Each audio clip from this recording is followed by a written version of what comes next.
Hello friends, welcome to crime watch with Harshavardhan. ప్రపంచవ్యాప్తంగా ఎన్నో haunted places ఉన్నాయి. వాటి గురించి ఎన్నో కథలు, కథనాలు, పుకార్లు. వాటిలో కొన్ని నిజాలు, కొన్ని కల్పితాలు.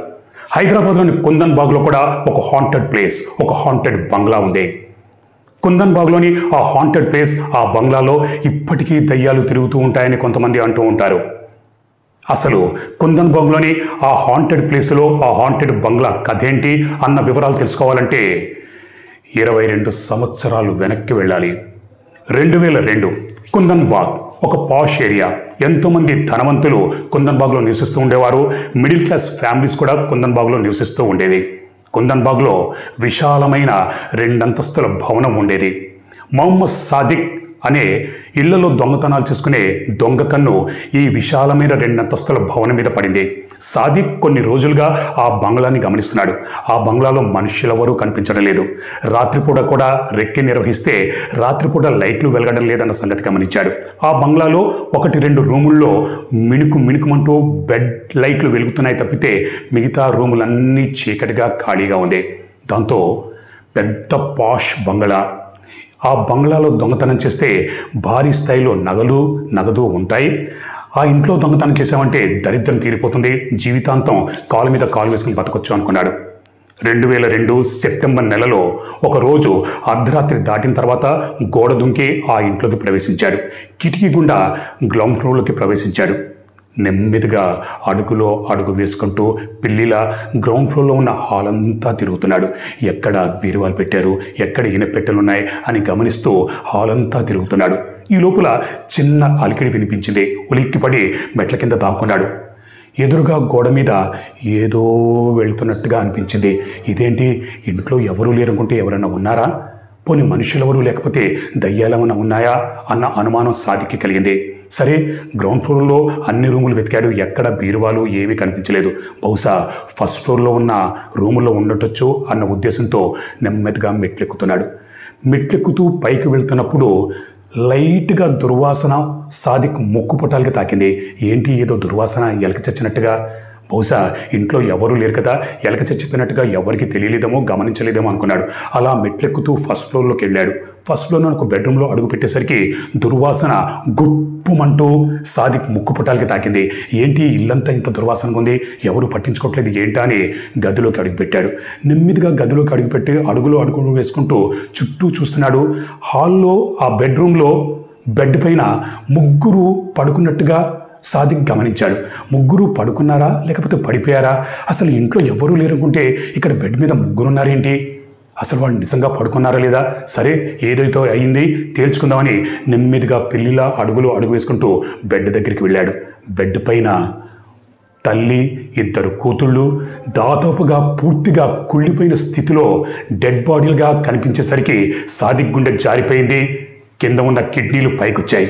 సాదిక్ జీవితంలో అంత దగ్గరగా పూర్తిగా కుళ్ళిపోయి ఉన్న డెడ్ బాడీలను చూడడం అదే ఫస్ట్ టైం.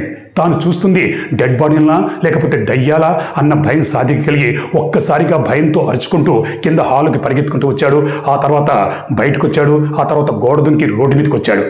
భయంతో, ఆయాసంతో సాదిక్ ఊపిరి ఎగబెల్చుకుంటున్నాడు. కొద్దిసేపిన తర్వాత స్థిమితపడ్డాడు. ఇంతకీ తాను చూసింది అంత కుళ్ళిపోయిన స్థితిలో ఉన్న డెడ్ బాడీలనా లేకపోతే దయ్యాలనా?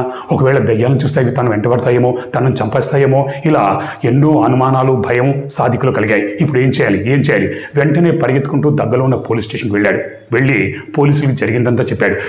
సార్, నా పేరు సాదిక్, నేను దొంగతనాన్ని ఒక బంగ్లాలకు వెళ్ళాను.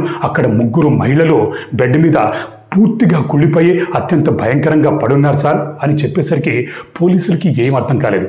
ఈడేంటి అర్ధరాత్రి పూట వచ్చి ఇట్లా చెప్తున్నాడు అని పోలీసులు ఒకరి ముఖాలు ఒకరు చూసుకుని ఆ తర్వాత సాదిక్ని దొరకపుచ్చుకున్నారు.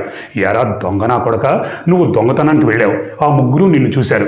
ఆ 3 నిన్ను చూశారన్న ఉద్దేశంతో ఆ 3ని హత్య చేసి ఏమీ తెలియనట్టు పోలీస్ స్టేషన్కి వచ్చి మాకే కంప్లైంట్ ఇస్తావరా అనేసరికి సాదిక్, సార్ నేను నిజం చెప్తున్నాను సార్, ఆ బంగ్లాలో దొంగతనానికి వెళ్ళిన మాట నిజమే, కానీ నేను హత్య చేయలేదు సార్, వాళ్ళు ఆల్రెడీ చచ్చిపోయినారు, పూర్తిగా కుళ్ళిపోయి భయంకరంగా ఉన్నారు సార్, కావాలంటే నాతో రండి నేను చూపిస్తాననేసరికి పోలీసులు సరే చూపి పదా అని సాదిక్ని తీసుకుని ఆ బంగ్లా దగ్గరికి వచ్చాడు. సాదిక్ పోలీసులు తీసుకుని ఫస్ట్ ఫ్లోర్లో ఉన్న ఆ బెడ్రూమ్లోకి తీసుకెళ్లి చూపించేసరికి బెడ్ మీద దాదాపుగా పూర్తిగా కుళ్ళిపోయిన స్థితిలో ముగ్గురు లేడీస్ డెడ్ బాడీస్ పడున్నాయి. ఒక తల్లి, ఇద్దరు కూతుళ్ళు. తల్లి వయసు దగ్గరగా 56 సంవత్సరాలు ఉంటుంది. కూతుళ్ళ వయసు 22, 23 సంవత్సరాల వయసు ఉంటుంది. పోలీసులు ఆ ముగ్గురు డెడ్ బాడీస్ని పోస్ట్మార్టం నిమిత్తం గవర్నమెంట్ ఆసుపత్రికి పంపించారు.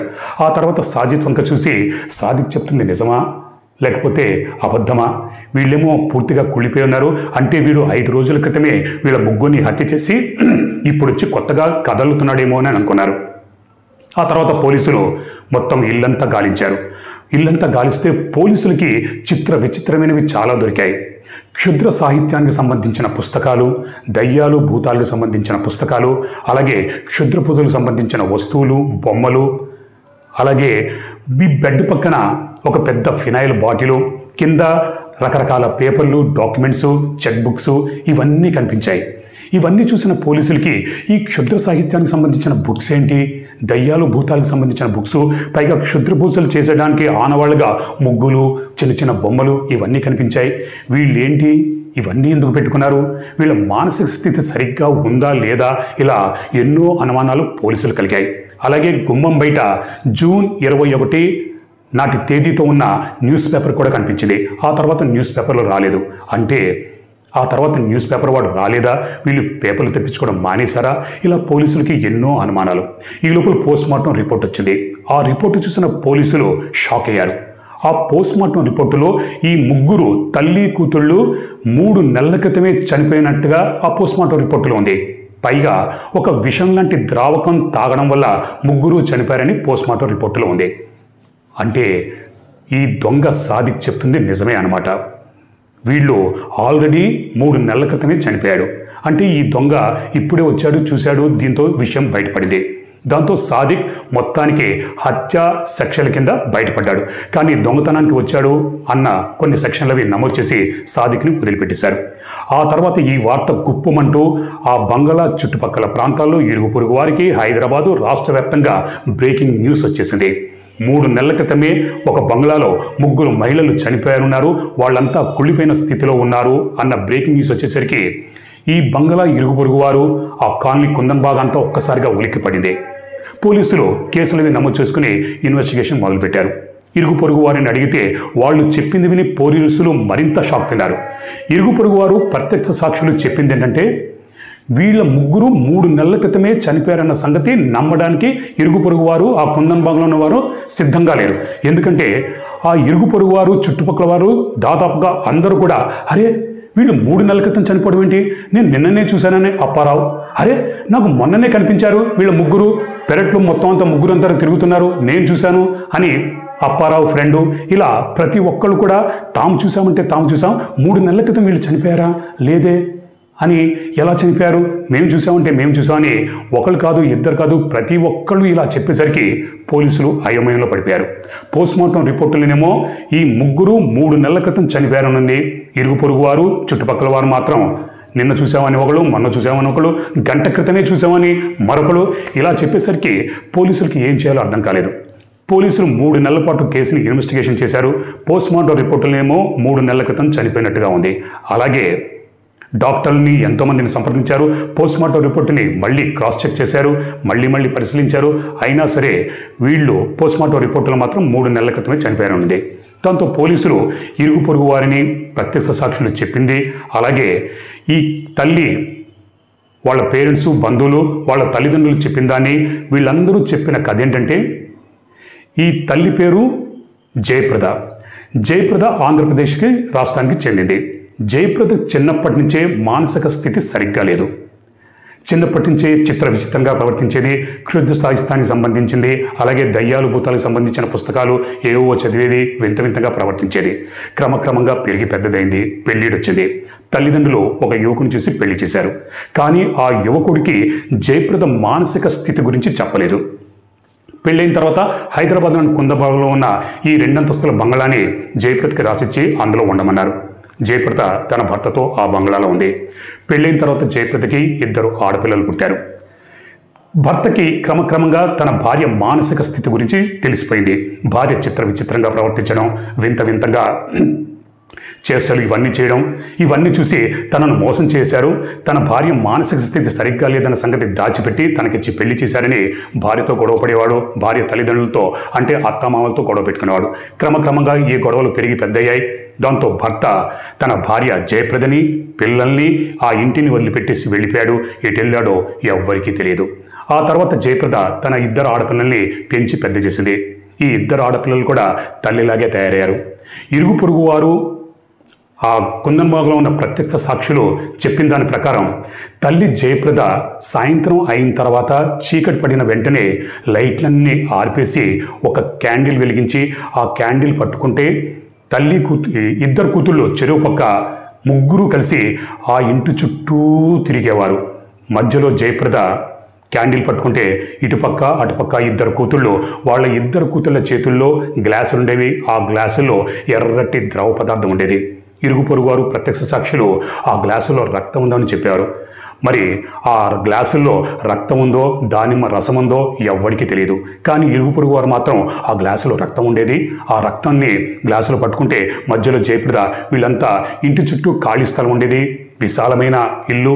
దాంతో ఇంటి చుట్టూ తిరిగి ఆ తర్వాత ఫస్ట్ ఫ్లోర్లో ఉన్న బాల్కనీలో నిలబడేవారు. రాత్రిపూట ఇంట్లో లైట్లన్నీ ఆర్పేసేవారు. ఇల్లంతా చీకటిగా ఉండేది. బాల్కనీలో మాత్రం ఆ క్యాండిల్ పట్టుకుని మధ్యలో జయప్రద, ఇటుపక్క అటుపక్క 2 కూతుళ్ళు. ఆ లైటు ఇలా పట్టుకునేసరికి ఆ వెలుతురు మొహం మీద పడి జయప్రద ఒక దయ్యంలా కనిపించేది. పక్కన 2 కూతుళ్ళు చేతుల్లో గ్లాసులు ఉండేవి. ఇరుగు పొరుగు ఉన్న సుబ్బారావు, అప్పారావు వీళ్ళందరూ కూడా అరే వాళ్ళు బాల్కనీలో నిలబడేసరికి మేము ఆశ్చర్యంతో చూస్తే మా వైపు జయప్రద గుర్రుగా చూసేది.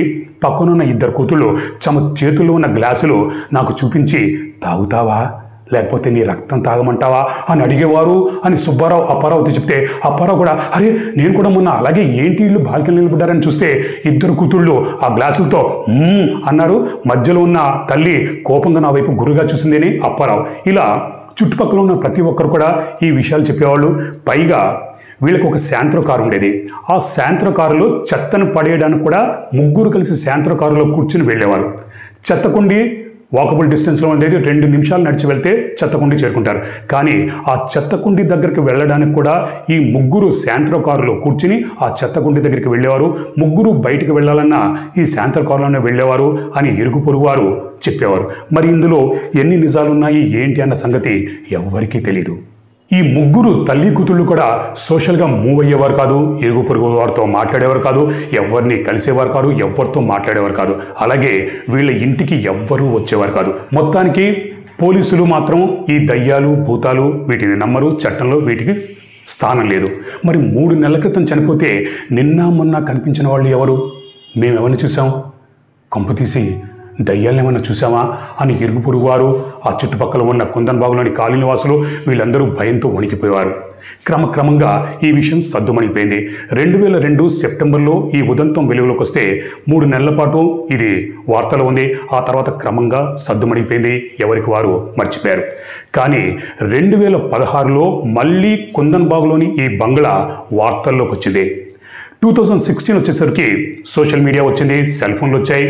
దాంతో కొంతమంది నార్త్కి సంబంధించిన యూట్యూబర్స్ ఇండియాలో మోస్ట్ హాంటెడ్ హౌసెస్ ఎక్కడున్నాయి ఏంటని వివిధ వీడియోలు అవన్నీ చేస్తూ ఇండియాలో ఉన్న మోస్ట్ హాంటెడ్ హౌసెస్లో హైదరాబాద్లోని కుందబాగ్లో ఈ బంగ్లా కూడా ఉంది అని ఎవడో నార్త్ వాడు వీడియో చేసి దాన్ని సోషల్ మీడియాలో యూట్యూబ్లో పెట్టేసరికి అది వైరల్ అయింది. క్రమక్రమంగా నార్త్కి సంబంధించిన కొంతమంది సన్నాసులు విషయాలు ఏమీ తెలియదు, వాళ్ళ ఇంటి పక్కనే జరిగిందన్నట్టుగా ఈ హైదరాబాదులో ఉన్నటువంటి ఈ కుందన్బాగ్ బంగ్లా గురించి వాళ్ళకేదో తెలిసినట్టుగా ఈ కథలన్నీ రకరకాలుగా అల్లి అదొక హాంటెడ్ ప్లేస్ అని ముద్రించేసరికి హైదరాబాద్లో ఉన్న చాలామందికి ఆశ్చర్యం వేసింది. అరే గిదేంద్ర భాయ్, మనం హైదరాబాద్లో ఉంటున్నాం, మనకు తెలియదా? గాడెవడో నార్తోడి వీడియో చేసి యూట్యూబ్లో పెట్టిండు, సోషల్ మీడియాలో పెట్టిండు, మనం హైదరాబాద్లో ఉంటున్నాం, మనకే తెలియదు కుందన్బాగ్లో ఇదేంది ఈ హాంటెడ్ ప్లేస్ ఉంది, బంగ్లా ఉందని. హైదరాబాద్ సంబంధించిన కొంతమంది యువకులు, అలాగే ఈ కుందన్బాగ్ ఈ బంగ్లాకి దగ్గరలో ఒక కాలేజ్ ఉండేది, ఆ కాలేజ్ సంబంధించిన స్టూడెంట్స్ ఎంతోమంది ఈ బంగ్లాకి రావడం, కొంతమంది ఉత్సాహంతో ఆ బంగ్లా లోపలికి వెళ్ళి వీడియో తీసి అరే ఈ బంగ్లాలోకి వచ్చినాం, మేము వీడియోలు తీసినాము, కానీ దయ్యాలు లేవు, భూతాలు లేవు, ఏమీ కనిపించలేదని ఒకడంటే, అరే నాకు దయ్యం కనిపించింది రా లోపల, తల్లి ఇద్దరు కూతుళ్ళు ఒక పక్క మూలం కూర్చుని అని ఏడుస్తున్నారని ఇంకొకడు. ఇలా రకరకాల కథలు ఇవన్నీ అల్లి వీడియోలు తీసి రీల్స్ తీసి అవన్నీ సోషల్ మీడియాలో పెట్టి యూట్యూబ్లో పెట్టేసరికి మళ్ళీ కుందన్ బాగ్లోని ఈ హాంటెడ్ ప్లేస్ అన్నది వార్తల్లో నిలిచింది. ఎప్పుడైతే ఈ స్టూడెంట్స్ ఈ రాకపోకలు ఇదొక టూరిస్ట్ ప్లేస్ లాగా తయారైందో ఇరుగు పొరుగు వారికి పెద్ద డిస్టర్బెన్స్, పెద్ద న్యూసెన్స్ కేసు లాగా తయారైంది. దాంతో పోలీస్ కంప్లైంట్ ఇచ్చారు. పోలీసులు చాలామంది స్టూడెంట్స్ని ఎంతోమందిని అరెస్ట్ చేసి అదుపులోకి తీసుకుని వాళ్ళందరికీ వార్నింగ్ ఇచ్చి, ఒరే ఎదవల్లారా, అదొక కొంప, అదొక బంగ్లా అంతే, అది హాంటెడ్ ప్లేస్ కాదు, హాంటెడ్ బంగ్లా కాదు, అందులో దయ్యాలు లేవు, భూతాలు లేవని వాళ్ళందరికీ వార్నింగ్ ఇచ్చి, మీరు ఇలాగే చేశారంటే మీ మీద కేసులు నమోదు చేస్తాం, మీ భవిష్యత్తు పాడైపోతుందని వార్నింగ్ ఇచ్చి వాళ్ళని వదిలేసేవారు. ఆ తర్వాత పోలీసులు పెద్ద పెద్ద పాంపెట్లు అవి తయారు చేసి, పోస్టర్లు అవి తయారు చేసి, అందులో ఇది హాంటెడ్ ప్లేస్ కాదు, హాంటెడ్ బంగ్లా కాదు, ఇందులో దయ్యాలు భూతాలు లేవని ఆ ఇంటి బయట ఆ చుట్టుపక్కల ప్రాంతాల్లో అతికించారు. నిజానికి పోలీసు రికార్డుల్లో, చట్టం రికార్డ్స్లో అక్కడ ఎటువంటి దయ్యాలు భూతాలు లేవు, అదొక హాంటెడ్ ప్లేస్ కాదు అని ఉంది. ఆ ముగ్గురు తల్లి కూతుళ్ళు వాళ్ళ మానసిక స్థితి సరిగ్గా లేక ఫినైల్ లాంటి ద్రావకం తాగి వాళ్ళు చనిపోయారు. అంతే ఉండి తప్పితే నిజానికి వాళ్ళకి ఎటువంటి దయ్యాలు భూతాల చరిత్ర లేదు, ఆ బంగ్లాలో ఎటువంటిది లేదు. కాకపోతే దాన్ని మెయింటెనెన్స్, వీళ్ళు చనిపోయిన తర్వాత ఆ బంగ్లా అలాగే ఉంది. దాన్ని మెయింటెనెన్స్ లేక, దాన్ని తుడిచేవాళ్ళు లేక, ఊడ్చేవాళ్ళు లేక బూజు దుమ్ము ధూళితో నిండిపోయి, జనరల్గా ఏ ఇల్లైనా మెయింటెనెన్స్ లేకపోతే దుమ్ము ధూళితో నిండిపోతుంది, బూజులు పడతాయి, ఆ ఇల్లు భయంకరంగా తయారవుతుంది, చూసేవాళ్ళకి భయం వేస్తుంది. సహజంగా మనం ఏ ఇంటికి వెళ్ళినా సరే అలాగే అనిపిస్తుంది. అంతే తప్పితే ఆ కుందన్ బాగ్లోని ఆ బంగ్లాలో ఎటువంటి దయ్యాలు లేవు, భూతాలు లేవు. అదేంటో ఈ స్టోరీ చెబుతున్నప్పుడే కరెంట్ కూడా పోయింది. ఎనీవే, ఇంతకీ ఆ కుందన్ బాగులో ఆ బంగ్లాలో దయ్యాలు లేవు, భూతాలు లేవు. నేను హైదరాబాద్లో పుట్టి పెరిగినోని, ఎన్నోసార్లు కొన్ని వందల సార్లు ఆ ఏరియాలో తిరిగాం. నేను నా ఫ్రెండ్స్ ఎన్నోసార్లు వెళ్ళి అక్కడ చూసాము. అందులో దయ్యాలు కనిపించలేదు, భూతాలు కనిపించలేదు. ఇలా చెప్పేవారిని చూసి మేమందరము నవ్వుకునేవారం. కానీ ఇప్పటికీ కొంతమంది ఆ బంగ్లా ముందు వెళ్తున్నప్పుడు మాకు తల్లి కూతుళ్ళు కనిపించారని సన్నాసి కబుర్లు చెప్పేవాళ్ళు చాలామంది ఉన్నారు. ఎనివే, మరొక స్టోరీతో మళ్ళీ నేను మీ ముందుంటాను. అప్పటిదాకా మీరు, మీ కుటుంబ సభ్యులు క్షేమంగా, సురక్షితంగా, అప్రమత్తంగా ఉండాలని కోరుకుంటూ మీ హర్షవర్ధన్.